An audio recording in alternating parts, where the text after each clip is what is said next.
It's time for Two Guys and a Goalie with Dustin Nielsen, Matt Cassian, and the goalie, Joaquin Gage.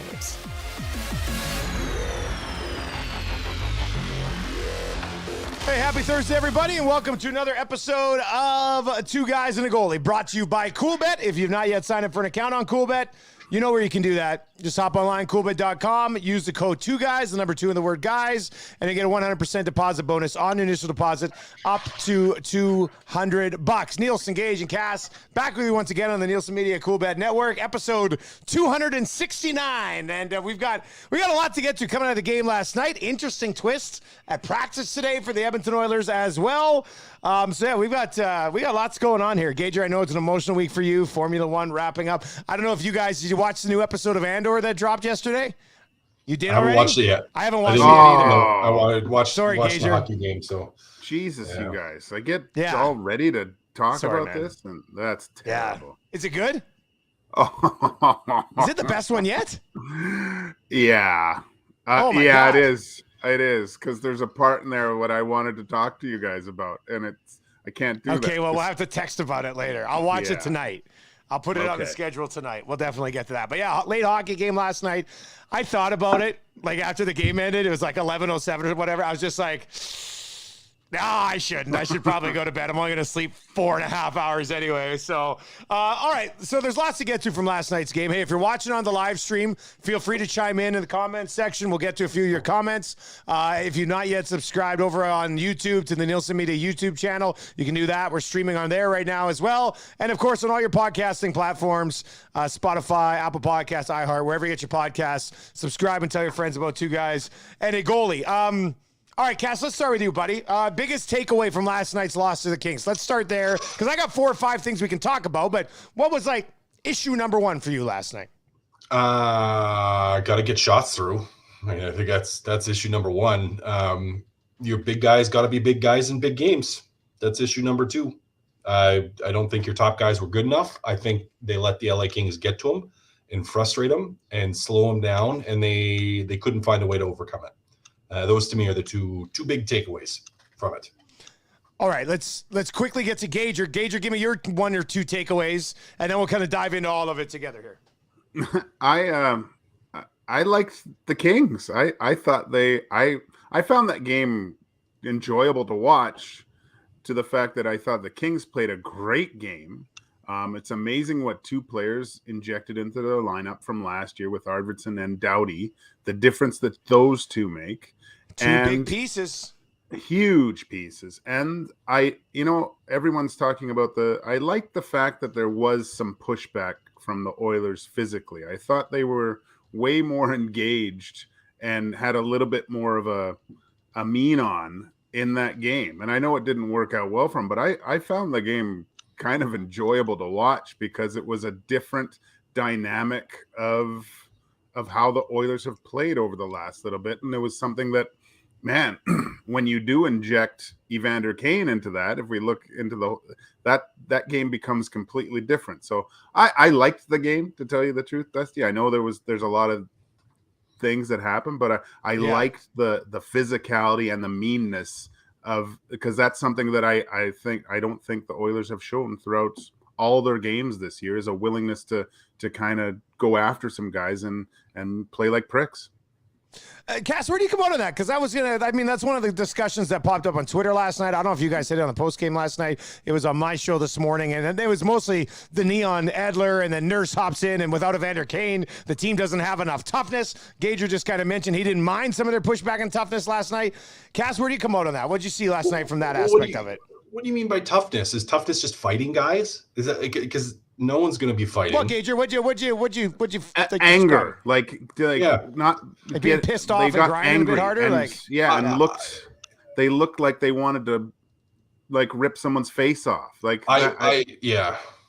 That's what I liked. I liked that. Finish, Gager. No, I'm done. No, I was going to say I like that. The part I didn't like is McDavid and Draisaitl let it get to them in their play.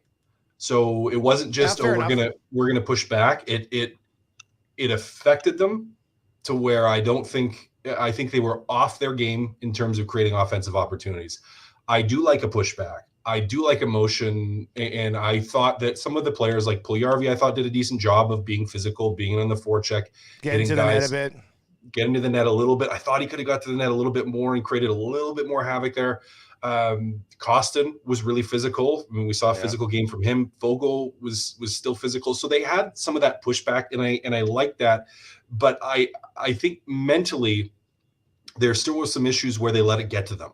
Like they instead of just responding with that physicality, it was like responding and you could see the frustration. So it wasn't just respond, it was respond and be frustrated. So it wasn't just react with anger, react with physicality. It was, they got taken out of their game a little bit as well. So, I don't think Edmonton needs to go and get all kinds of tougher. I do think they miss Evander Kane in their top six because he does provide a little bit of that. He does so many things, right? Yeah. Yeah. Not just that play around the net. I mean, there's the physicality. There's that the edge of, well, he might try to take someone's face off and do it where it's like, well, Puljujarvi, I don't think guys are worried about that. Yes, he can be physical, but he doesn't bring that killer element that Evander Kane does in the like, if he does drop his gloves, you're in trouble. And for a lot of guys in most teams' top sixes, if Evander Kane does that, I mean, he's gonna absolutely destroy whoever's there. And so, you're missing that little bit of chaos from Evander Kane. I don't think the Edmonton Oilers got abused physically. I don't think they got run out of the building physically.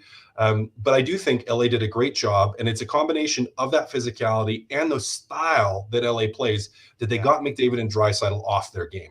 So I love the emotion pushback. I love the anger and the upping the intensity that Edmonton was able to bring. But I didn't love how it did seem to get McDavid and Draisaitl off their game.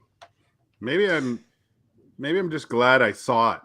That's all. That's like fair. In years past, you would have saw just, everyone just going back to the bench, and that would have been it. And yeah, I agree with you wholeheartedly that they did a masterful job of getting 97 and 29 off their game, and it worked to perfection. But to see the anger that they had, that's what I don't know. I found that enjoyable to watch because it's just a side that you don't see, and it's there. And like Cass, you've played in games when your team has completely lost it and lost all focus, and it runs away from you completely. And then after you're like, oh my God, we're such a bunch of idiots. So that'll get fixed. But it's just nice to everyone needs to lose it once in a while. Just a good low tide rant on the ice, Dusty, is what a team needs, and I think you'll see a better team for it after this.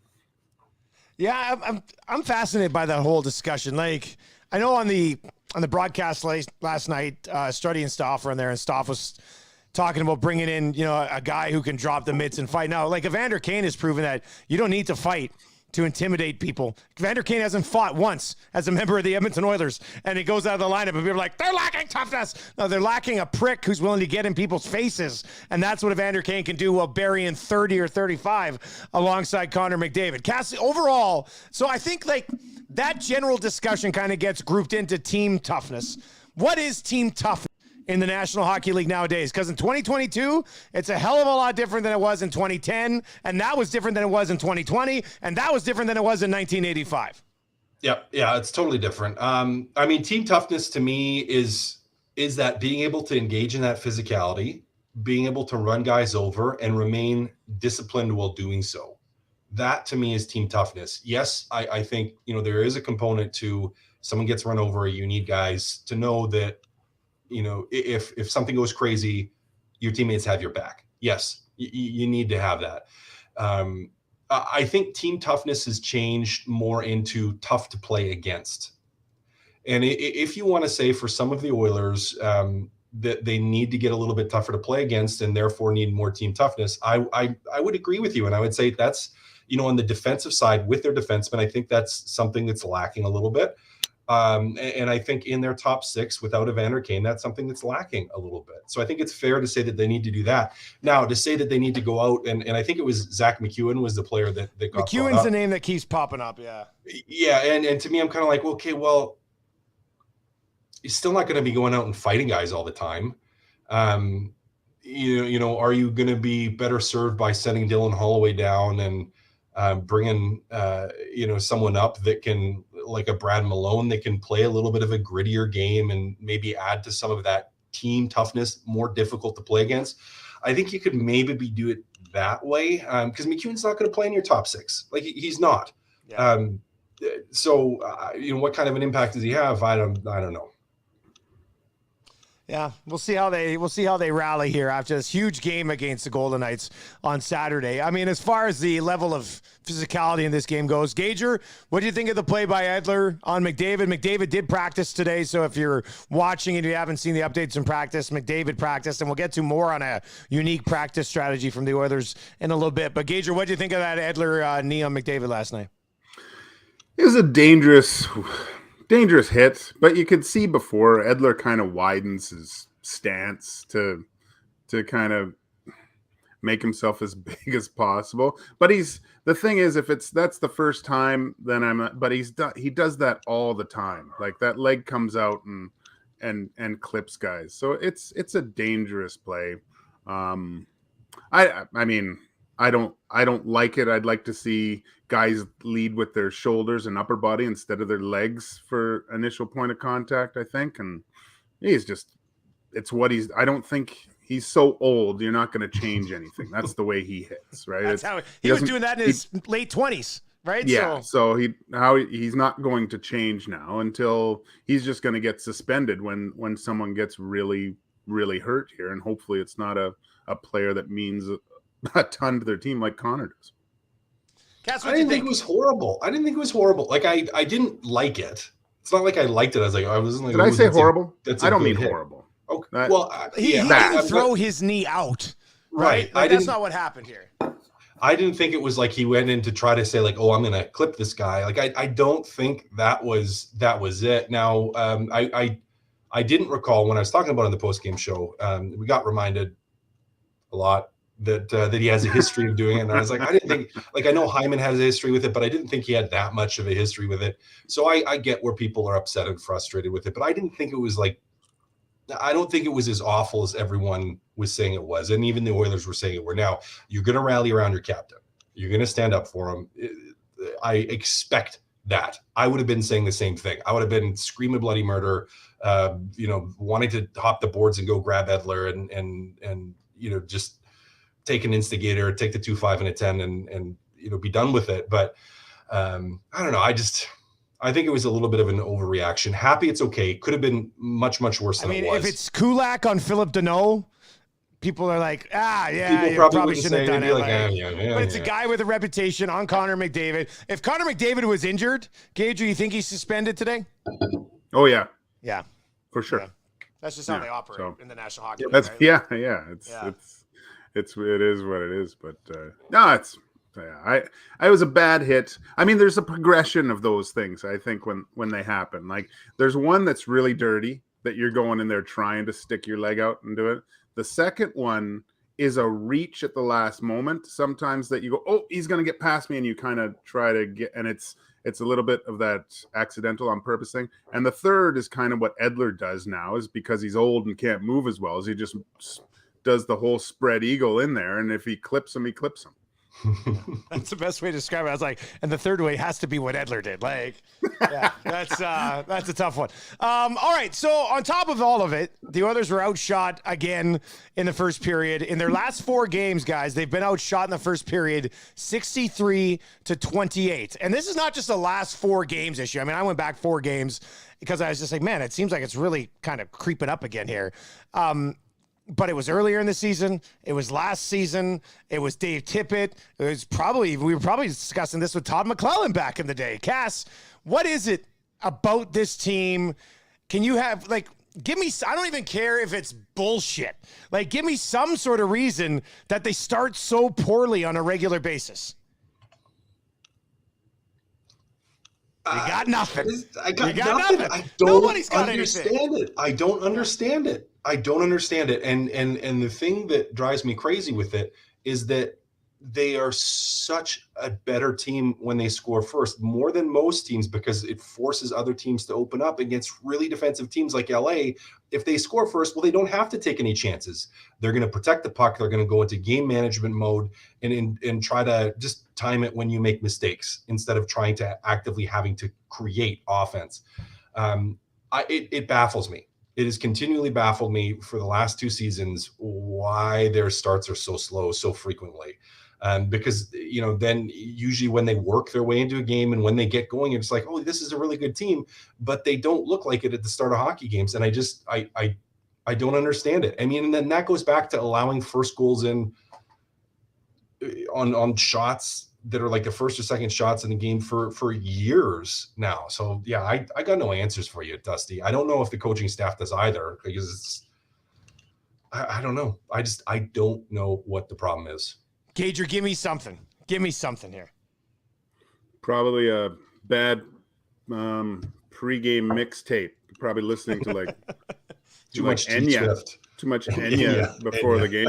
Just so relaxed and zen before. Like maybe go to like a single ply toilet paper, throw on a Joni Mitchell CD. Yeah, just like something that's gonna get you angry. Like find music that everyone hates and just blast it the whole time. Like, and yeah, maybe like, I don't know, put some bad smelling stuff in the room so everyone's kind of on edge and ready to go, but just can't wait to get out of the room to get on the ice and play hockey, right? So I don't know. It's crazy to see, especially this year when that after the summer of all the talks and everything, that teams are you're going to get you're going to get the best game from your opponents, and to just wade your way into that instead of running on the beach and jumping in the water and just going crazy. It's nuts because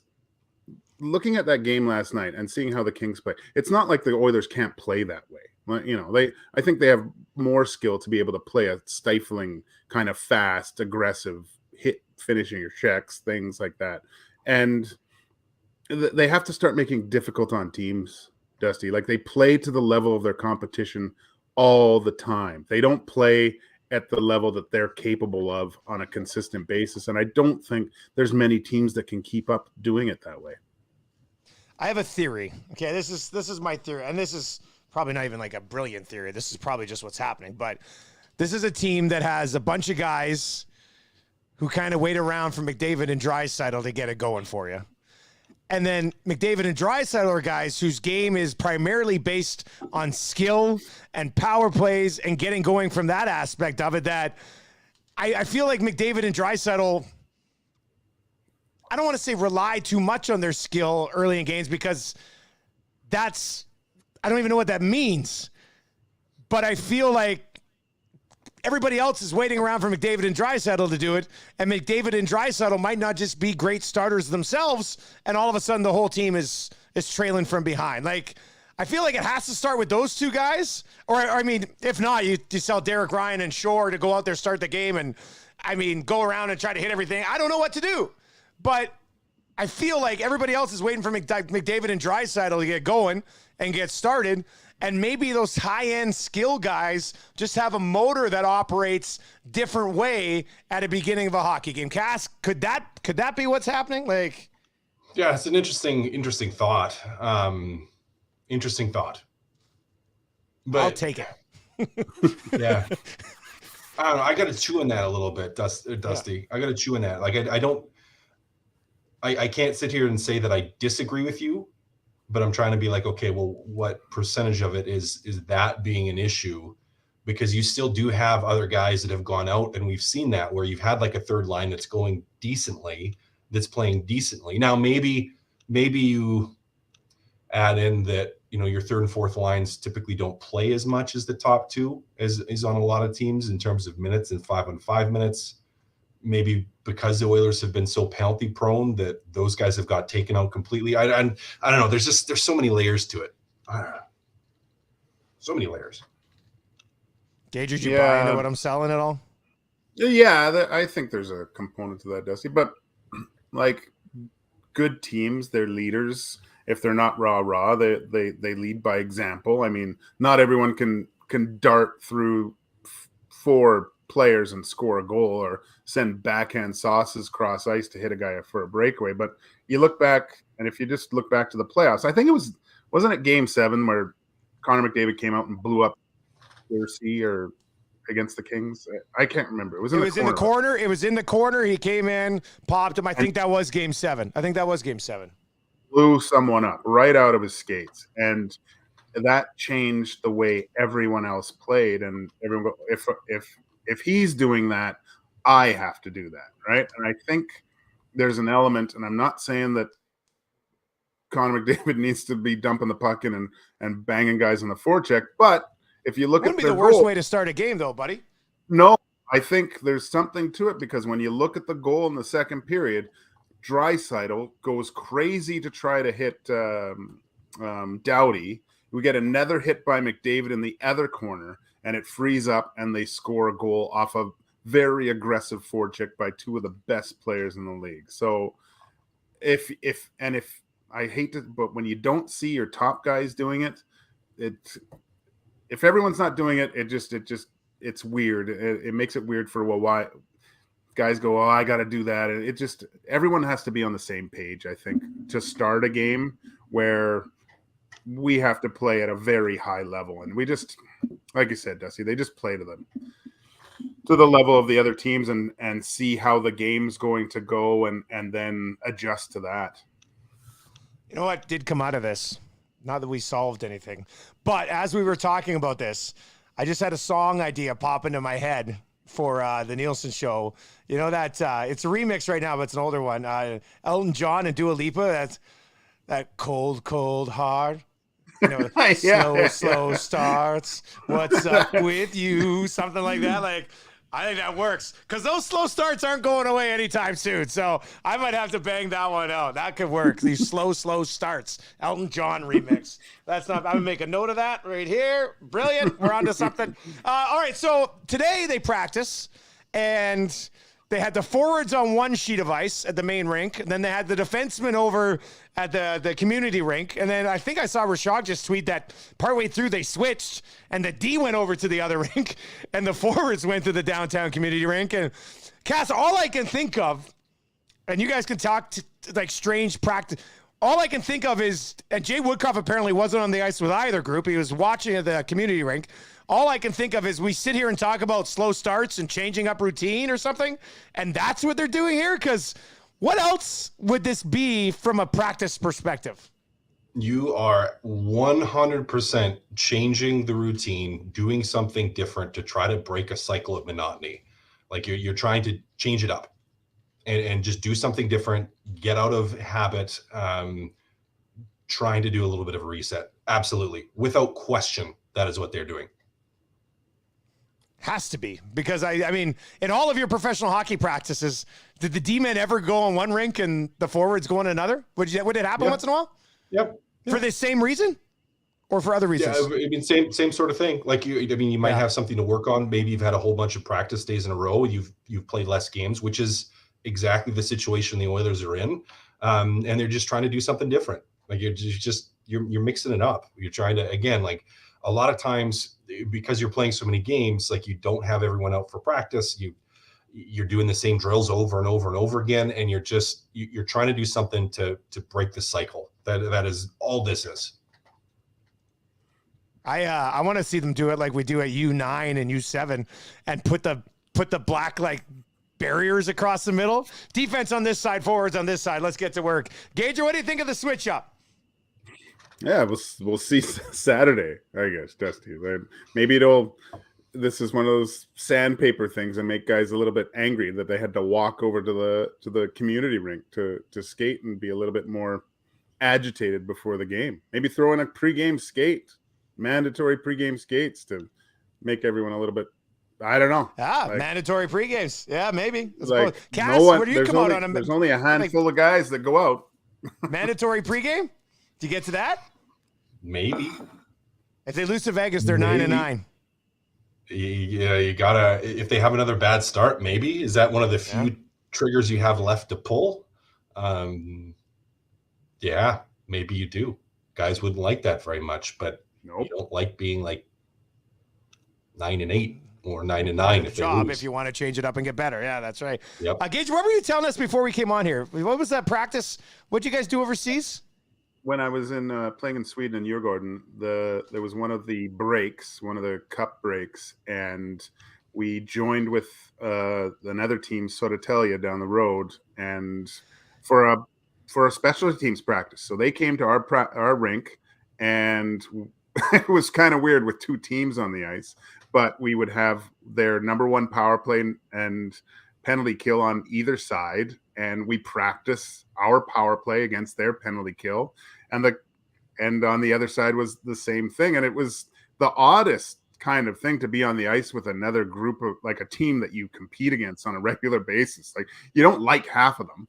And so it was one of the most intense practices ever, because I don't want anyone to score, and you hate these guys, and you're trying to send a message. So, but afterwards, it was a lot of fun. Like, I've had a huge smile on my face just because the competition level was so high, because we wanted to just destroy this team, and vice versa. So, and then, our PK guys would get the puck down. We only had one puck, right? So as soon as the other PK got the puck out or scored, the puck would go to the other end, and the other power play got to like a standing start wherever, right? And so we would ice the puck, and all our guys would go crazy and stuff, or score a goal. The other team would go nuts. So it was really cool. I thought it was a ridiculous idea at the start, but definitely something that was kind of neat European flavor of working on